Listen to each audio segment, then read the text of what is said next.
মুসলমান বাবারা ভাইরা আমার, ও ছোট বন্ধুরা আমার, শুধু মানুষেরা, আব্বাস নওজওয়ানেরা, সুন্দর চাইতে সুন্দর তিনি, হযরতে আব্দুল্লাহ নবীর বাবাও তিনি, এত সুন্দর দেখতে ছিলেন নবীর আব্বা।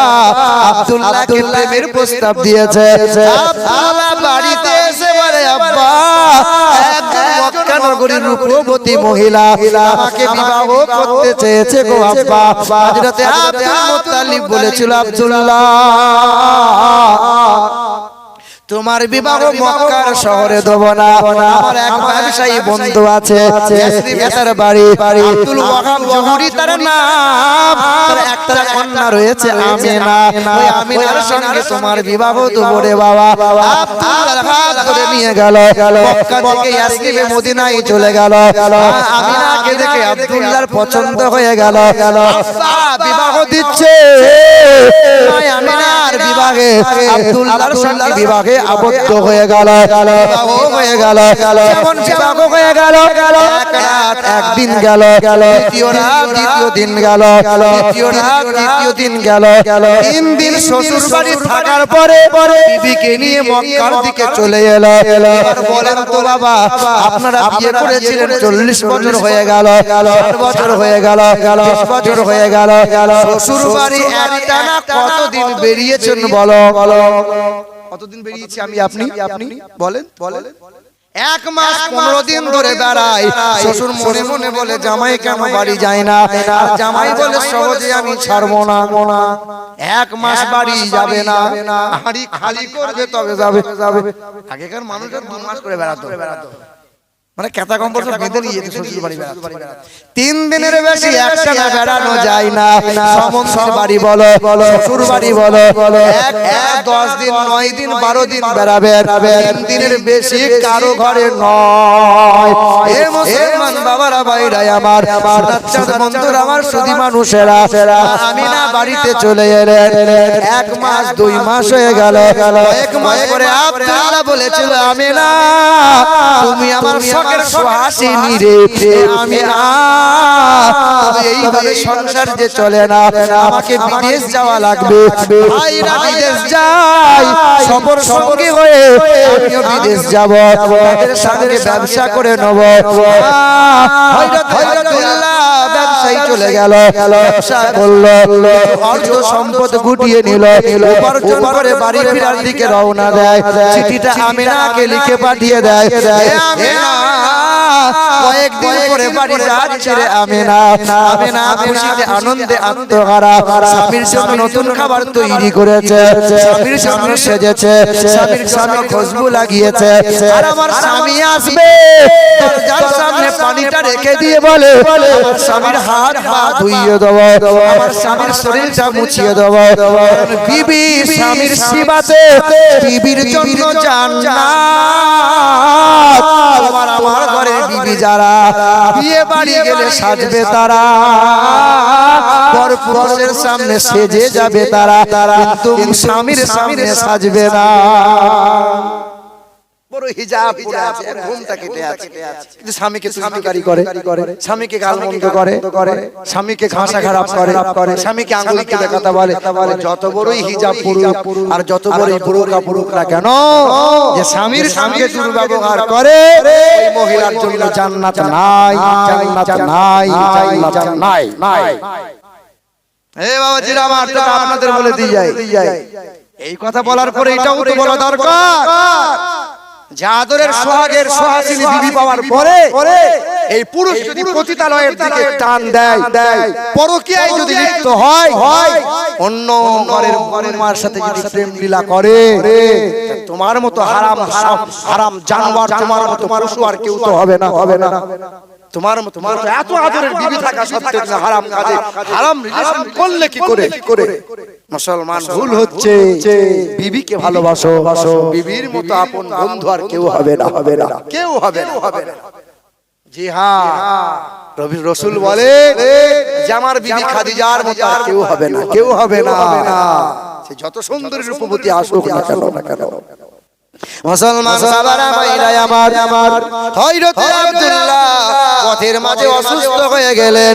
আব্দুল্লাহ বললেন আমার ভাইরা আমি আর যেতে পারবো না, বুকে যন্ত্রণা শুরু হয়ে গেল। আব্দুল্লাহর কথাগুলো নরম হয়ে গেল, চেহারা যেন ঝিমিয়ে গেল। হযরত আব্দুল্লাহ বলে আমার ভাই সকল আখিরি সালাম টুকু আমার আমেনাকে জানিয়ে দিও। আব্দুল্লাহর চোখটা বন্ধ হয়ে গেল, আব্দুল্লাহ ইন্তেকাল হয়ে গেল। সবাই বাড়ি এলো, আমিনা চেয়েছে আনন্দের রায় আমার আব্দুল্লাহ কখন আসবে, হয়তো দেরি হচ্ছে আসছে, কখন আসবে, অন্য রাস্তা দিয়ে কি আসে, আমার আব্দুল্লাহ কেন আসে না। আমিনা চিন্তায় পড়ে গেল, সবাইকে জিজ্ঞাসা করে, জবাব দিতে চাই না। থাকতে না পেরে শ্বশুর আব্দুল মুত্তালিব ছুটে গিয়ে আমিনাকে বলে আমিনা খবর পেলাম আমার আব্দুল্লাহর বাড়ি আসবে না, আব্দুল্লাহ ইন্তেকাল হয়ে গেছে। ইন্না লিল্লাহি ওয়া ইন্না ইলাইহি রাজিউন। আমিনা 6 মাসের গর্ভবতী, আমিনার মাথায় বাজ পড়ে গেল। শ্বশুর ছুটে গিয়ে সান্ত্বনা দিল। হে মুসলমান, নবীর আব্বার ভূমিষ্ঠ হয়েছিল সোমবারে, নবীজির আব্বা আব্দুল্লাহর বিয়ে হয়েছিল সোমবারে, নবীজির আব্বা আব্দুল্লাহ ইন্তেকাল হলো সোমবারে, নবীজি ভূমিষ্ঠ হয়েছিল সোমবারে, নবীজি মক্কা থেকে মদিনায় গিয়েছিল সোমবারে, নবীর উপর কোরআন নাযিল হয়েছিল সোমবারে, নবীজির উপর নবীজি পৃথিবী থেকে বিদায় নিয়েছিলেন সোমবারে। মুসলমান যারা সোমবারের দিন রোজা রাখো বাবা, নবী আমার রোজা রেখে দিনটাকে পালন করেছিলেন। সোমবারের দিন রোজা রাখবো ইনশাআল্লাহ। এ মা বোনেরা রোজা রাখবো ইনশাআল্লাহ। সুগারের রোগী যারা প্রতি সপ্তাহে একটা করে রোজা রাখুন, যারা প্রতি সপ্তাহে রোজা রাখুন। আজকে শেষের বেলায় ওষুধ দিয়ে যাব, সুগার দেবো, পায়ের যারা যন্ত্রণা হয় এটাও বলে দিয়ে যাব। আর একটা উত্তর জানিয়ে যাব যে হিজরা কেন জন্ম নেয় শুনবো ইনশাআল্লাহ। টাইম তো একটা পর্যন্ত, তার মানে 20 মিনিটের ভিতরে আমাদেরকে সমাপ্ত করতে হবে, তারপরে আখিরে পড়া যাবে নাকি? এ বাবাজিরা ভাইরা আমার, ও সোনামণি মায়েরা বোনেরা, ও সোনামণি বন্ধুরা আমার, শুধু মানুষেরা, আব্বাজান ভাইজানেরা, আমেনা পৃথিবী থেকে স্বামী যখন বিদায় নিল, আমেনা বিধবা হয়ে গেল। আমেনা রাস্তা দিয়ে একাকী যখন হেঁটে হেঁটে যায়, রাস্তার কাকর পাথরগুলো আমেনাকে সালাম জানায়, গাছপালাগুলো আমেনাকে সালাম জানায়। আমেনা ঘরে যায়, বাথরুমে যায়, ঘর বাথরুম গুলো সুগন্ধিময় হয়ে যায়, রাস্তা দিয়ে যায় সুগন্ধময় হয়, আর পানি মা আমিনার জন্য সামনে হাজির হয়। এলাকার মানুষেরা আব্দুল মুত্তালিবের কাছে অভিযোগ দায়ের করে, মহিলাদের সুগন্ধি ব্যবহার করা যায় না, আর যদিও সুগন্ধি ব্যবহার করবে স্বামীর জন্য মহিলারা সুগন্ধি ব্যবহার করবে। কার কাছে ব্যবহার করবে? স্বামীর কাছে। ও স্বামীর কাছে এমন করে থাকবে কোনো স্বামীর কাজ হয়ে যায়। বলো আর বিয়ে বাড়ি গেলে গাল পালিশ, ঠোঁট পালিশ, আর কোথায় যে পালিশ দেয়, মানে কি বলবো আপনাকে। আবার দেখবেন পুরো মরার খবর যখন আসে, তুমি থামো আমি যাই। কে যাবে বলো? মহিলা যাবে। আচ্ছা বলো তো ও গে কি করবে? ও একটু চাঁদবে, তারপরে পাড়াটা ঘাঁটবে, ঘেঁটে বাড়ি আসবে, না দুয়াতে না জানা যাতে না কবরে মাটি দেবে, ও এত যাবে কেন? মা খালা একটু কম যাওয়ার চেষ্টা করো মা, বিয়ে বাড়ি মরা বাড়ি কম যাওয়ার চেষ্টা করো। আপনার গ্রামে 100 বরযাত্রী এসেছে, আর 50টা যদি মহিলা হয়, তা তোমার গ্রামে যুবক ছেলেগুলো রাতের বেলা ঘুমাবে আর ঘুমাবে? এই সমস্ত নোংরামো থেকে আমাদের বাঁচা লাগবে বাবা। শুধু নামাজ রোজা পড়লেই তো হবে না, আমাদের আদব কায়দা ঠিক নাই, চলন বলন সোজা নাই। এ বাবাজিরা ভাইরা আমার, মায়ের পেটে হযরত মুহাম্মদ রাসূলুল্লাহ সাল্লাল্লাহু আলাইহি ওয়াসাল্লাম পৃথিবীর জমিনে যখন নবী মুহাম্মদ রাসূলুল্লাহ ভূমিষ্ঠ হয়, তোমাদের আমাদের যখন বাচ্চা হয়, নার্সিংহোমে হয়, হাসপাতালে হয়, বাচ্চার নাড়িটা কাটতে হয়, পৃথিবীতে নবী যখন ভূমিষ্ঠ হয়, নবীর নাড়ি কাটা লাগে না, কারণ মায়ের সাথে নারীর কোনো যুক্ত ছিল না।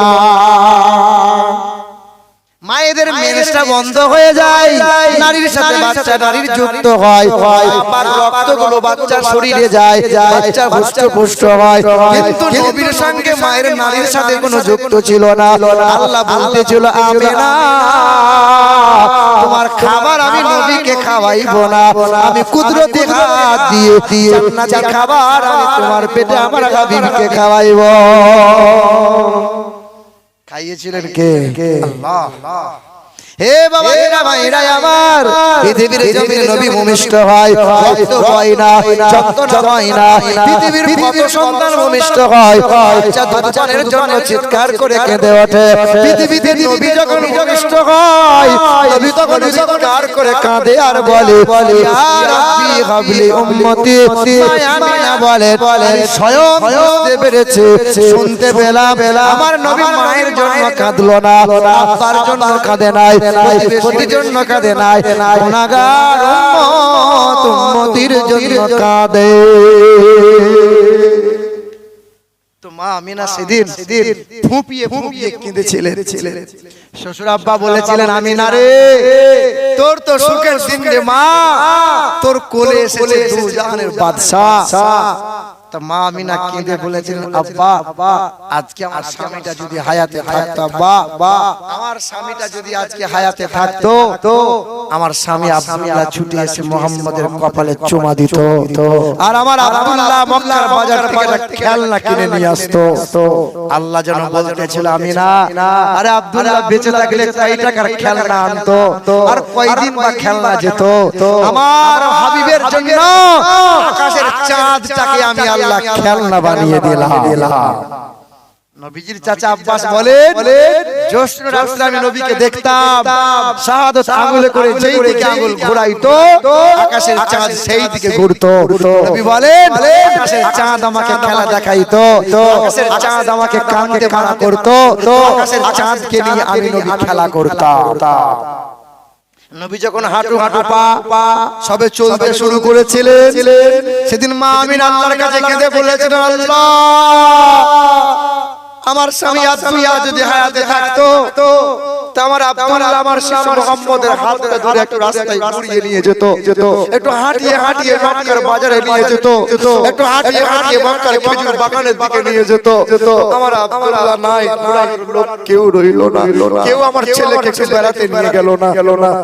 আল্লাহ বলতেছিল, আমিনা আরে আব্দুল্লাহ বেঁচে থাকলে মক্কার মদিনা হয়তো দেখাতো, হ্যাঁ, আর আমি আল্লাহ আর হাবিবকে এমন জায়গা দেখাবো যে আমি আল্লাহ ওই জায়গা কাউকে দেখাইনি।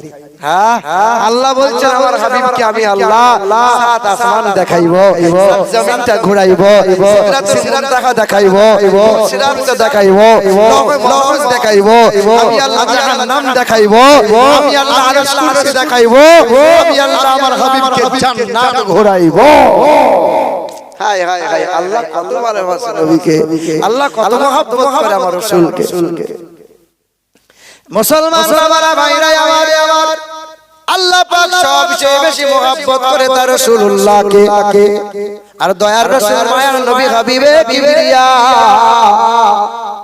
নবী আমার সবচেয়ে বেশি মায়া করে মহব্বত করে তার উম্মতি দিগকে। দয়ার নবী আমার, মায়ার রাসূল আমার, এই কোরআনের আয়াত নিয়ে যখন তায়েফ শহরে গিয়েছিলেন, আর তায়েফের মানুষগুলোকে যখন বলেছিলেন, তায়েফের মানুষেরা পাথর ছুঁড়ে মেরেছিল, নবীর সাদা রঙের পোশাকটা ছিঁড়ে আমরা পেটে মাংসের মধ্যে পাথরগুলো গেঁথে গিয়েছিল।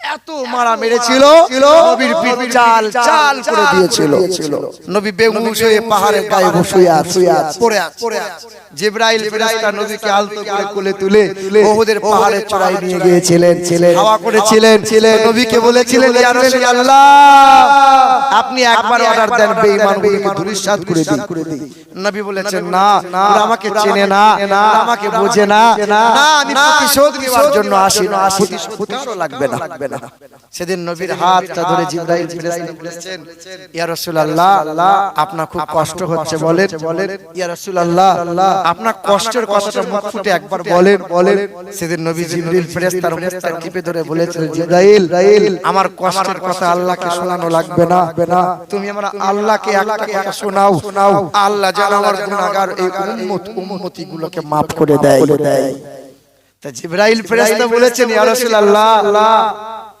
যত নবী পয়গম্বর এলো আমি জিবরাইল দেখলাম তাদের কাছে গেলাম তারা সংসার করেছিল কখনো উম্মতের কথা ভুলে গিয়েছিল আপনি এমন একজন নবী পয়গম্বর সবার ভাবনা ভাবেন তবে সংসার উজাড় করে ছেলের ভাবনাকে ত্যাগ করে এক মিনিটের জন্য উম্মতের ভাবনা ত্যাগ করতে পারেন না এক মিনিটের জন্য উম্মতিকে ভুলতে পারেন না সেদিন নবী কেঁদেছিলেন আর বলেছিলেন জিবরাইল আমার উম্মত বড় দুর্বল আমার উম্মত বড় গুনাহগার আমার উম্মত বড় নাদান আমার উম্মতকে আমি নবী যদি ভুলে যাই কবর থেকে উম্মতকে কে পার করবে বলো ফুলসিরাতে উম্মতের হাত ধরে কে পার করবে বলো জাহান্নাম থেকে বার করে নিয়ে উম্মতের হাত ধরে জান্নাতে কে নিয়ে যাবে বলো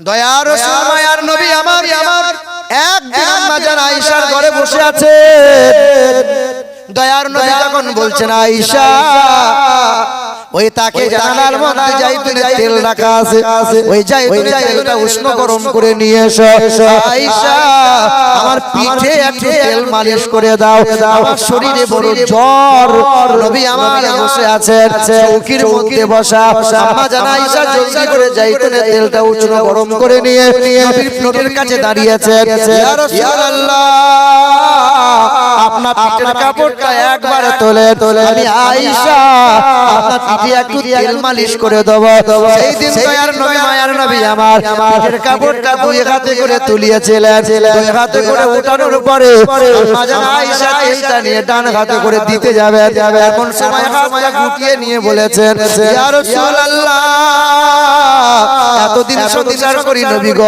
কোনদিন আপনার পিঠটা এমন আমি দেখি নাই ইয়া রাসূলুল্লাহ আপনার কবে বসন্ত হয়েছিল আপনার কবে বর্ষ হয়েছিল গো নবী আপনার পিঠে খাল গর্ত পায়ের দাগ দেখা যায় সেই দিন দয়ার নবী আমার কান্না করেছিলেন নবীজির পাক রুদ্ধ হয়ে গিয়েছিল নবী আমার বিয়ে বলেছিলেন আয়েশা নবীদের চেহারায় কখনো বসন্ত হয় না নবীদের চেহারায় কখনো পক্ষ হয় না রে আয়েশা 10 বছর আগে নিষ্ঠুর বেঈমানেরা আমাকে আমার করে পাথর ছুঁড়ে মেরেছিল আয়েশা ওই পাথরগুলো মাংসের মধ্যে গেঁথে গিয়েছিল জিবরাইল ফেরেশতা একটা করে পাথরের টুকরো দেহ থেকে বার করেছিল রক্তের ফোয়ারা বেরিয়ে গিয়েছিল আয়েশা আমার দেখে দাগগুলো মুছে যায়নি আয়েশা হাসরের যখন ময়দান হবে আল্লাহ যখন আমার উম্মতের হিসাব নেবে আল্লাহ যখন উম্মতের আমলনামা দেখবে আল্লাহ পাক বড় রাগান্বিত হয়ে যাবে আমার উম্মত বড় গুনাহগার এই উম্মতকে ধরে জাহান্নামের দিকে নিয়ে যাওয়া হবে সেই দিন আল্লাহ পাকের দরবারে সম্মুখে গিয়ে আমি আমার পিঠটা আল্লাহকে দেখাইব আল্লাহ পাক বলবেন হাবিব যে চেহারায় কোনদিন মশা বসতে দিই নাই যে চেহারায় কখনো মাছি বসতে দিই নাই আপনার পিঠটা চাল হয়ে গেছে যে বেঈমানটা করেছে আপনি বলেন চাইলে প্রতিশোধ নেবেন নবী যা চাইবেন আপনাকে তাই দেব দয়ার নবী মায়ার নবী বলেন আয়েশা রে আল্লাহর সামনে প্রতিশোধ চাইবো না আমি শুধু চাইবো আমার গুনাহগার উম্মতের কামনা আল্লাহ আমার গুনাহগার উম্মতিকে maaf করে দাও সেই নবীকে ভুলে গেলে আল্লাহ সেই দিন বলবেন নবী আপনার উম্মতকে আমি জাহান্নামে দেব না, উম্মত যারা হবে জাহান্নামে দেব না। তবে আপনারা এই উম্মতের আমলনামাটা একবার দেখেন তো, যাদের জন্য জীবন ভর আপনি কেঁদেছেন, এই আমলনামাটা একবার আপনি দেখেন। নবী দুই হাতে করে দেখবে, নবী দেখবার কাঁদবে আর রাসূল বলবেন উম্মত, রাত গেল, দিন গেল, মাস গেল, বছর গেল, উম্মত একবার কি আমার কথা মনে পড়ে নাই?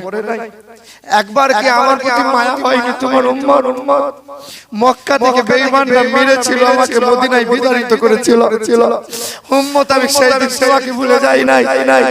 বেঈমানরা আমার মাথাটা কাটবে বলে 200 উটের প্রতিযোগিতা লাগিয়েছিল, সেই দিন উম্মত আমি তোমাকে ভুলে যাই নাই। বেঈমানরা গলায় গামছা দিয়ে পাশ দিয়ে টেনে ধরেছিল, সেই দিন উম্মত আমি তোমাকে ভুলে যাই নাই। বেঈমানরা মেরে দন্ত মোবারক শহীদ করে দিয়েছিল, সেই দিন উম্মত তোমাকে ভুলে যাই নাই। আমি 3 দিন না খাওয়া, না পড়া, না পান করা অবস্থায় আমি মদিনা থেকে বেরিয়ে গিয়ে উম্মত তোমার জন্য শুধু কেঁদে বেহুশ হয়ে পড়েছিলাম। উম্মত আমি তোমাকে ভুলে যাই নাই। তায়েফের মানুষরা মেরে পিঠ চাল করে দিয়েছে। উম্মত একটাবার মনে পড়ে নাই তোমার? একটাবার আমার কথা মনে হয়নি? জীবন ভর তোমার জন্য কেঁদে গেলাম। আজও রওজা মোবারকে নবী কাঁদছে, কাল হাসরের ময়দানে নবী তোমার জন্য কাঁদবে। আমি নবীর কথা একবার তোমার মনে হলো না? একটিবার তোমার মায়া হলো না? আমার নবীর প্রতি একটিবার তোমার দরুদ পড়তে মন হলো না? নবীকে মুহাব্বতের সঙ্গে সালাম দিতে মন হলো না? জীবন ভর বিবির জন্য কাঁদো, জীবন ভর ছেলে মেয়ের জন্য কিছু হলে কান্না করো। আমি যে জীবন ভর তোমার জন্য কাঁদলাম, তুমি তোমার আমার জন্য কাঁদা লাগবে না উম্মত? তুমি তোমার জন্য তো আল্লাহর কাছে কাঁদতে পারতে। মুসলমান ভোলা বান্দা আমরা সব নবীকে ভুলে গেছি। মুসলমান জানো, আল্লাহ রাসূল সাল্লাল্লাহু আলাইহি সাল্লাম আসরের নামাজ মসজিদে আম্মা জান আয়েশা দাঁড়িয়ে আছে। আসরের নামাজ হয়ে গেল, রাসূল আমার মসজিদ থেকে বার হয় না। আম্মা জান আয়েশা রাদিয়াল্লাহু তাআলা মাগরিবের আযানটা শুনতে পেয়েছে। আম্মা জান দৌড়ে বাড়ি চলে গেল, নামাজটা আদায় করে নিয়ে মাগরিবের বাদ আম্মা জান আয়েশা দরজার কাছে দাঁড়িয়ে আছে। তখন মাগরিব পরে নবী পা করে রাস্তা দিয়ে যাচ্ছে। আম্মা জান আয়েশা নবীকে দেখার পরে বলেন, আসসালামু আলাইকা ইয়া রাসূলুল্লাহ, আসসালামু আলাইকা ইয়া হাবিবাল্লাহ। হুজুর আর আসেন। নবী আমার সালামের জবাব দিয়ে বললেন, আয়েশা আজকে নয় হে আয়েশা, যেই দিন তোমার ঘরে পালি হবে সেই দিন তোমার কাছে আসবো, সেই দিন তোমার গল্পগুলো শুনবো। আয়েশা আয়েশা ডাক দেন, ইয়া রাসূলুল্লাহ একবার যদি আসেন আপনাকে প্রেম দেব না, ভালোবাসা নিবেদন আমি আয়েশা করব না, সেবা দিয়ে সময় নষ্ট আমি আয়েশা করব না। হুজুর একবার আপনি আমার কাছে আসেন। নবী আমার পা করে সামনে গেলেন। আয়েশা বলো, আয়েশা কি বলবে বলো? নবীর বিবি আমাদের মা উম্মাতুল মুমিনিন আম্মা জান আয়েশা বলেন, ইয়া রাসূলুল্লাহ এমন ফাঁকা জায়গায় কথাটা বলা যাবে না, একটু ঘরের মধ্যে গেলে বড় ভালো হয়। নবী বলছেন, আয়েশা আজকে আর ঘরে নয় রে আয়েশা, এখানেই বলো। নবীর হাতটা ধরে আম্মা জান আয়েশা টানতে ঘরে নিয়ে গেলেন। আল্লাহর নবী মায়ার নবীকে ঘরের মধ্যে দাঁড় করিয়ে দিলেন। আম্মা জান আয়েশা ছুটে গিয়ে দরজাটা বন্ধ করলেন, ছুটে গিয়ে জানালাটা বন্ধ করে দিলেন। আম্মা আয়েশা নবীর সামনে দাঁড়ায়ে বুকের কাপড়টা খুলতেছিলেন। নবীর সামনে বুকের কাপড়টা তখন সরাচ্ছেন। তো নবীজি বলছেন, আয়েশা বুকের কাপড় সরাও কেন? ইয়া রাসূলুল্লাহ, ইয়া গায়রাল্লাহ, আপনি আমার স্বামী, আমি আপনার বিবি, জানতে পারবে না, কেউ দেখতে পাবে না। আম্মা আয়েশা বলছেন, আমি নবীর সামনে বুকের কাপড়টা সরিয়েছিলাম কেন জানো? আল্লাহ রাসূলকে কাপড়টা দেখিয়েছিলাম। রাসূলুল্লাহ কাপড়টা একবার দেখেন। নবী কাপড়টার দিকে তাকিয়ে দেখছেন, হাই কাপড়টা এমন করে ছিঁড়ে গেছে যে এই কাপড়টা পরা যাবে না। আম্মা জান আয়েশা বলছেন ইয়া রাসূলুল্লাহ আপনাকে প্রেম দেওয়ার জন্য ডাক দেই নাই, আপনার সেবা কে করতে চাই নাই, আপনাকে ভালোবাসা আমি আয়েশা দিতে চাই নাই। ইয়া রাসূলুল্লাহ বড় বেয়াদবি হয়ে যাবে, আপনি আমাকে maaf করেন, আমি আয়েশার একটাই মাত্র কাপড়, আপনি যদি আর একটা আমার জন্য কাপড়ের ব্যবস্থা করে দেন আমি আয়েশার বড় ভালো হয়। জান্নাত ইয়া রাসূলুল্লাহ। আল্লাহ রাসূল বলেন আয়েশা এই সময় খুব কষ্টের সময় রে আয়েশা, এই সময় তুমি আমার কাছে চাইলে আয়েশা এই সময় যে দিতে পারবো না, কয়েকটা দিন যাক আয়েশা আমি তোমাকে একটা কাপড়ের ব্যবস্থা করে দেবো। আম্মা জান আয়েশা ছিঁড়া কাপড়টা নিয়ে দাঁড়িয়ে রয়। আল্লাহ রাসূল বলছেন আয়েশা এই ছিঁড়া কাপড় তুমি কেন বড়, ওই যে মদিনার সারি সারি খেজুর গাছ দেখতে পাও, ওই খেজুর গাছের পাতা দিয়ে কাপড়টা সেলাই করে তো কাটাতে পারো। আম্মা জান আয়েশা বলেন ইয়া রাসূলুল্লাহ ওই খেজুর গাছের পাতা আমি এনেছিলাম, তবে যখন পাতাটা এনেছিলাম তোর জানালা দরজাখানা বন্ধ করে দিয়েছিলাম, যখন জানালা দরজা বন্ধ করে দিই তখন আমার ঘরটা অন্ধকার হয়ে যায়, তখন অন্ধকার ঘরে আর কাপড় সেলাই করা সম্ভব হয় না। তো রাসূল বলেন আয়েশা কি প্রদীপ জ্বালাবো, একটু বাতি জ্বালাবো? ইয়া রাসূলুল্লাহ আপনার বিবি আয়েশার ঘরে বাতি জ্বালানোর মতো তেলটুকুও নাই।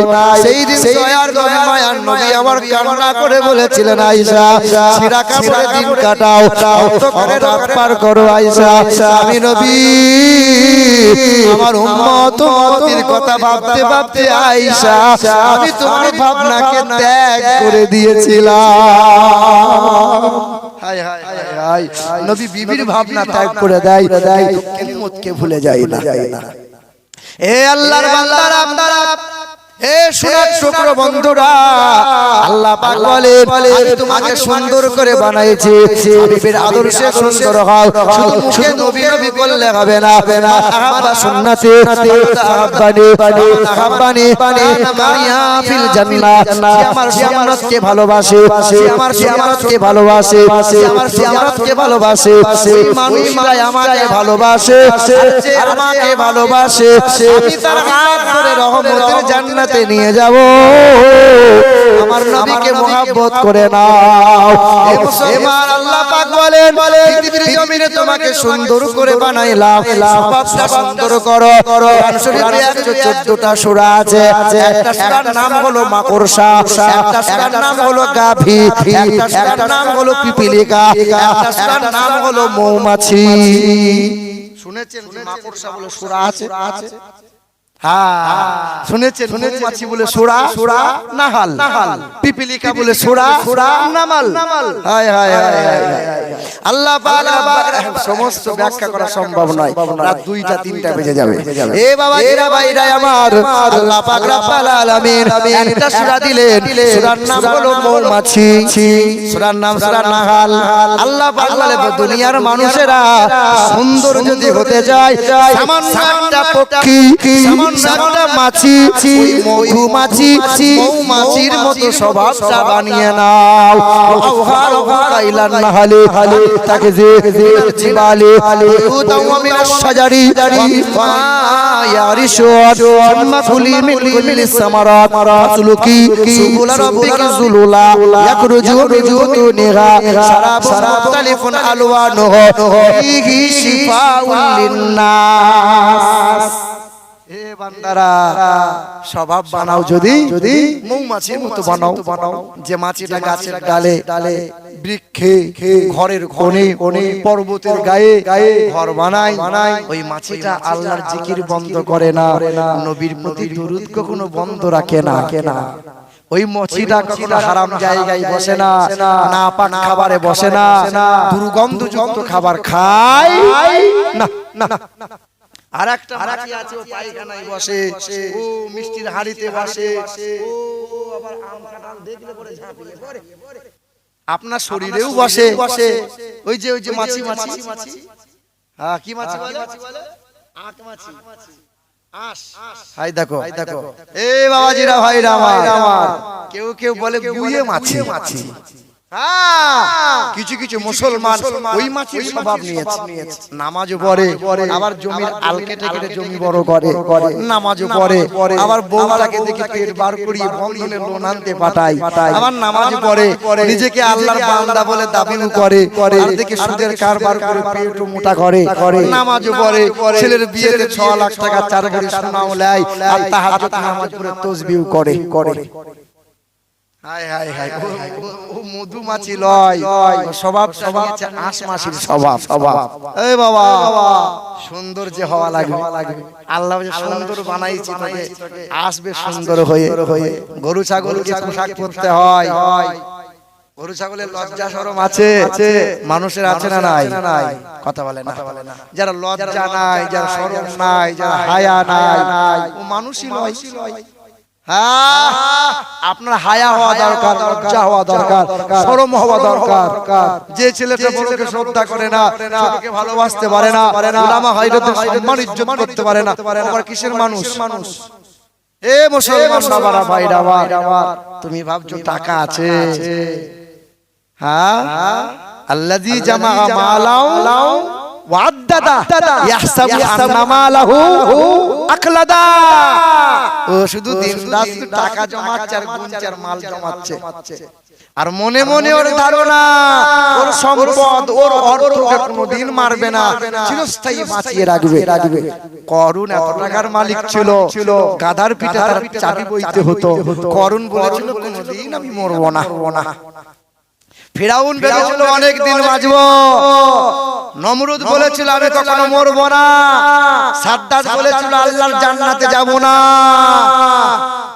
যেতে হয়েছে না হয়নি মরতে হয়েছে না হয়নি মাইকেল জ্যাকসন 150 বছর বাঁচবো বলেছিল 150 বছর ও 10টা মানুষ কিনে রেখে দিয়েছিল লিভার কিডনি যখনই লাগবে দেওয়া লাগবে মাইকেল জ্যাকসন সার্জারি করে পুরো দেহটা ফর্সা রং করেছিল মাইকেল জ্যাকসন জানিসটা ডাক্তার পুষে রেখে দিয়েছিল সকাল সন্ধ্যা পরীক্ষা নিরীক্ষা করে খাবার খেত অক্সিজেন ওয়ালা বিছানায় শুতো হাতে দাস্তানা না নিয়ে হ্যান্ডসাপ করতো না মাইকেল জ্যাকসন 150 টাকা আমি যাব না আল্লাহ বলেছিল রাখার মালিক তো আমি আল্লাহ হায়াত মওতের মালিক কে ও বলেছে 150 টাকা মরবো না আল্লাহ বলে 60 বছর তোর পার হতে দেব না লে 60 বছর পার হয় নাই চলে গেছে ইংল্যান্ডের রানী এলিজাবেথ যার নাম মাথায় কোহিনূর পাথরের মুকুট ছিল 3000 কোটি মার্কিন ডলার তার মূল্য ওই ইংল্যান্ডের রানী এলিজাবেথ বলেছিল 100 সেঞ্চুরি করব তবে মরবো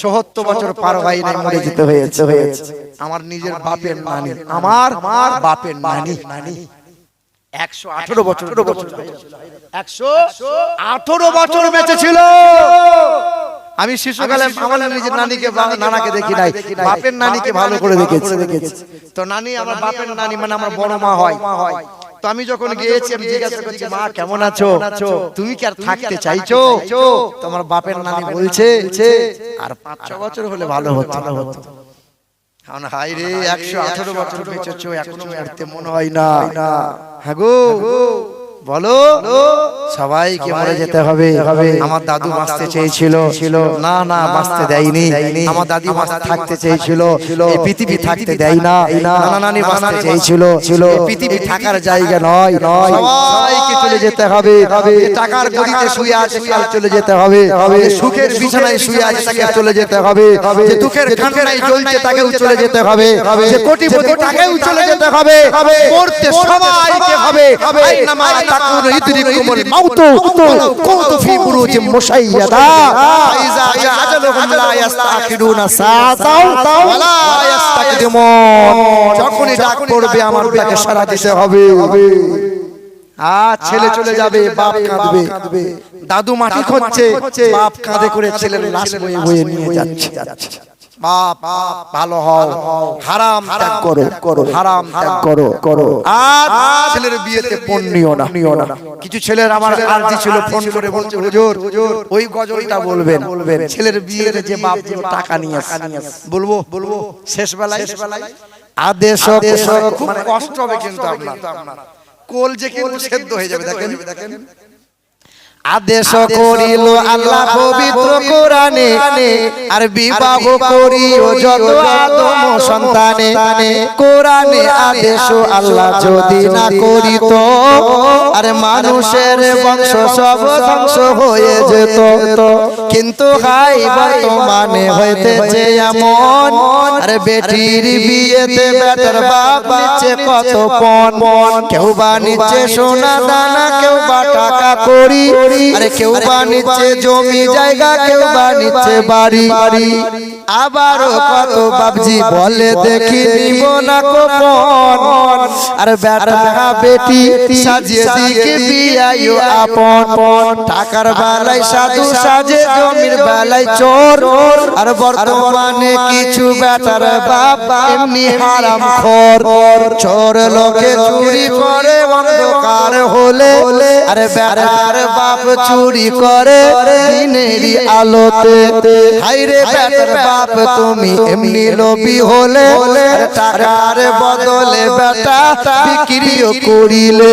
আর বিনা বাজারে শুনে বিক্রি হয় পাঠা, আরে পাঠার মতো বিক্রি করো তোমরা নিজের বেটা। তোমার জন্য কত নারী বিষ পান করে, আরে কত নারী গলায় দড়ি দিয়ে ঝুলে মরে। এর জন্য কে বাদাই জানো বেটার বাপ, আরে বেটির বাপের কাছে নিচ্ছ তুমি শত শত অভিশাপ।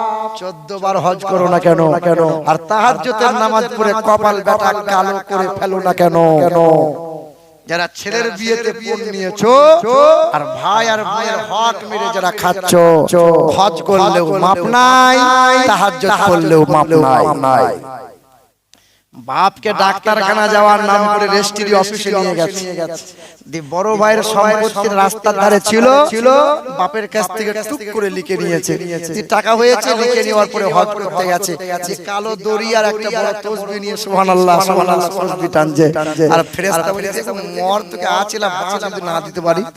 দেখ বাপ সোনার টুকরা বন্ধুরা, হক মারবেন না, ভাইয়ের হক মারবেন না। অনেক সময় বাপ মা মারা যায়, জমি জায়গা ভাগ হয়, আপন বোনটা ছুটে এসে বলে আমাদের সম্পত্তি কোথায়, আমাদের সম্পত্তি কই? তখন অনেক সময় ভাইরা বলে তুই আবার কিসের সম্পত্তি লিবি রে? তুই আমার বাড়ি বেড়াতে আসবি না, তুই সম্পত্তি ভাগ লিবি, আমার বাড়ি খাবি না কোনোদিন। তখন বোনের মুখটা ছোট করে বোনটা বাড়ি চলে যায়। এই যে ওটা বোনের অংশ ছিল, আপনাকে ফেরত দেওয়া দরকার ছিল। আপনি বাড়ি বলো, গাড়ি বলো, মানে সম্পত্তি বলো, জমি জায়গা, তুমি এখনো পর্যন্ত বোনের সম্পত্তিটা চাষ করছো, ভোগ করে করে খাচ্ছো। তাহাজ্জুদের নামাজ পড়ে জান্নাত চাইছো, জান্নাত নাই, জান্নাত নাই। শুনুন, মরার আগে ওই বিয়ের কাছে মাপ চাওয়া লাগবে, আর অর্থ থাকলে টাকাটা ফেরত দিয়ে দেবেন, টাকা দিয়ে দেবেন।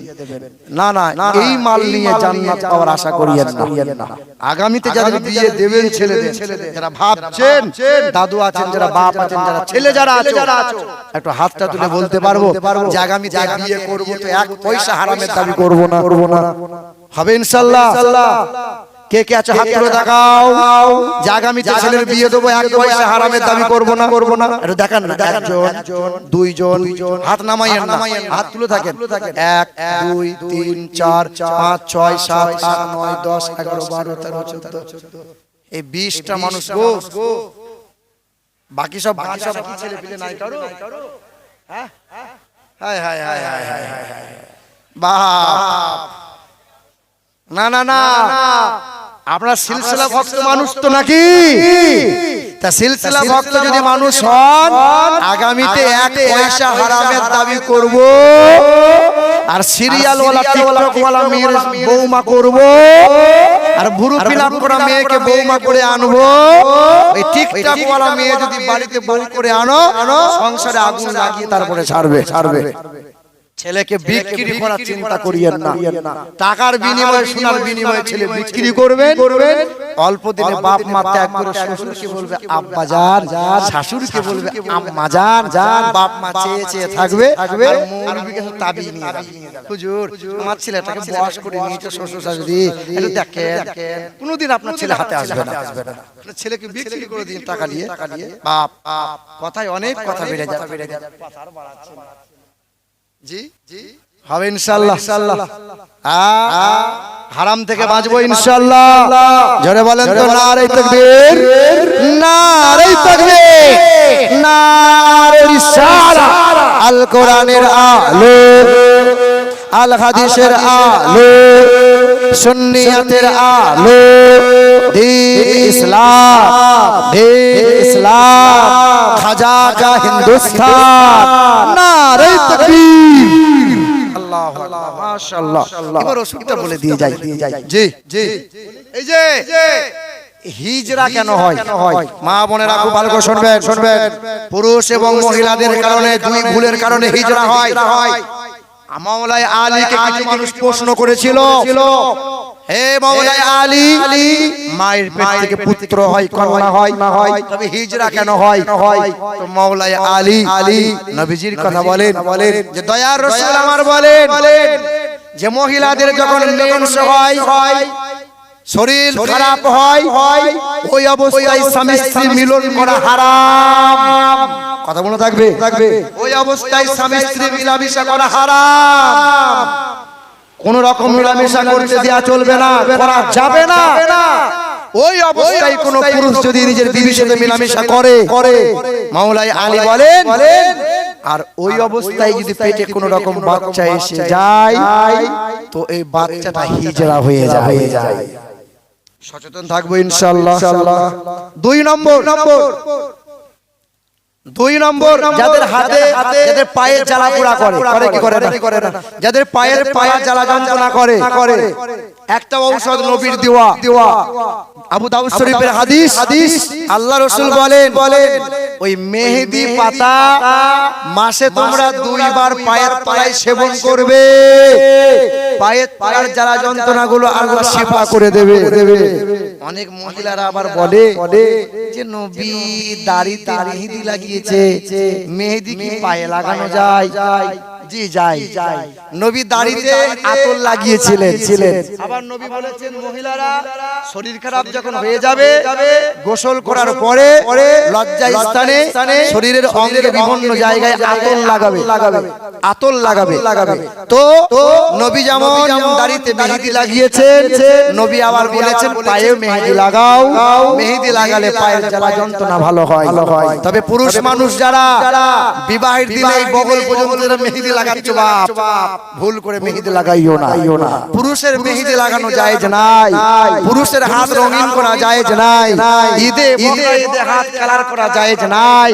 হাত রঙিন করবে মহিলারা, যেখানে চাইবে মহিলারা সেখানে মেহেদি লাগাতে পারে। 3 নম্বর, সুগারের রোগে ভুগছেন যারা, এখন তো হুজুরের সুগার, পীর সাহেবের সুগার, তোমার সুগার, আমাদের সুগার, 100-র মধ্যে 98টা লোক এখন সুগার রোগে ভুগছে। কি গো এ বাবাজি, ভোরের বেলায় দেখবেন 2 শ্রেণীর মানুষ দৌড়ে বেড়ায়।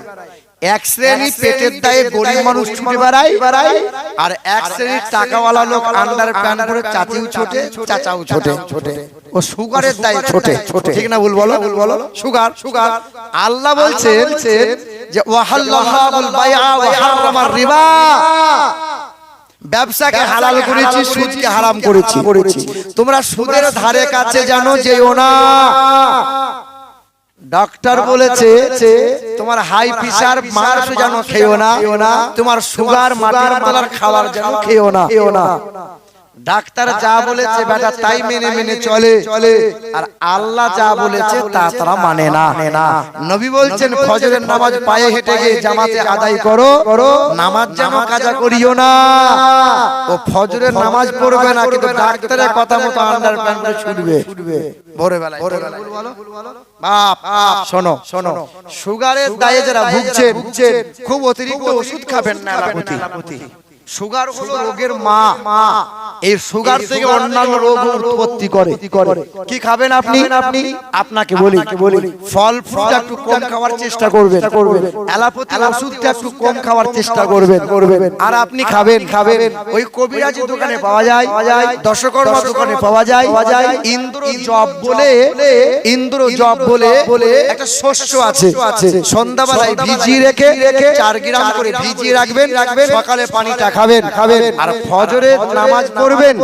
ফজরের নামাজ থেকে সূর্য উদয় পর্যন্ত একটা দোয়া পড়বেন। যে দোয়াটা বললে আল্লাহ গুনাহ মাফ করে দেয়। যে দোয়াটা বললে পরে রুজিতে আল্লাহ বরকত দেয়। যে দোয়াটা বললে পরে তসবিহটা করলে পরে আল্লাহ বড় থেকে বড় রোগ ব্যাধিকে আল্লাহ শিফা করে দেয়। পড়ব ইনশাআল্লাহ, পড়ব। ওই তসবিহটা আপনি পড়বেন, নামাজের আগে পড়বেন, নামাজের পরে পড়বেন, শোয়ার আগে পড়বেন, ঘুম ভাঙলে পড়বেন, ঘুম থেকে উঠে পড়বেন।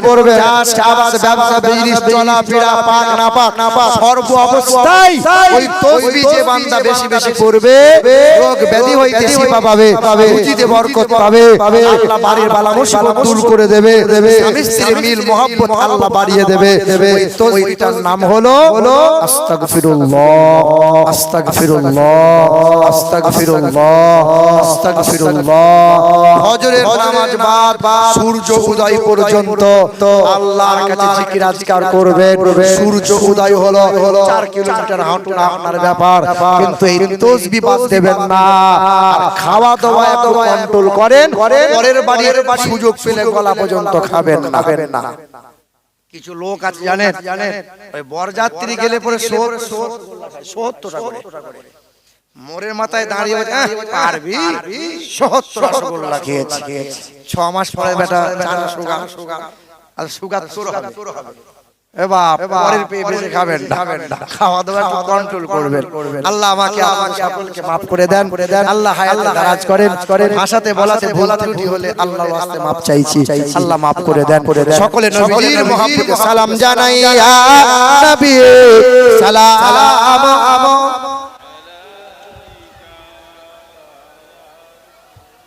সালাম, ইয়া হাবিব সালাম, সালাওয়াতুল্লাহ। নবী গো আপনার শরণে সালাম জানাই, ওই মদিনার প্রাণে দেখা দেন নবী স্বপ্নে, মিনতি জানাই আপনার চরণে, ইয়া নবী সালাম, ইয়া রাসূল সালাম, ইয়া হাবিব সালাম, সালাওয়াতুল্লাহ, ইয়া হাবিবি ইয়া রাসূলুল্লাহ।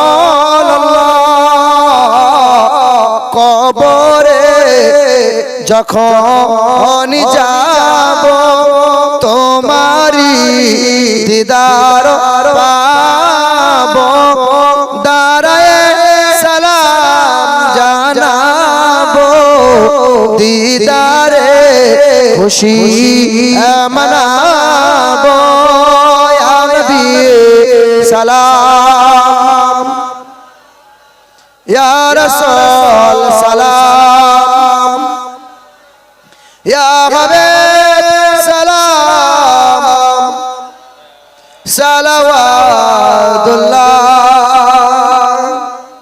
সাল্লাল্লাহু আলাইহি ওয়াসাল্লাম।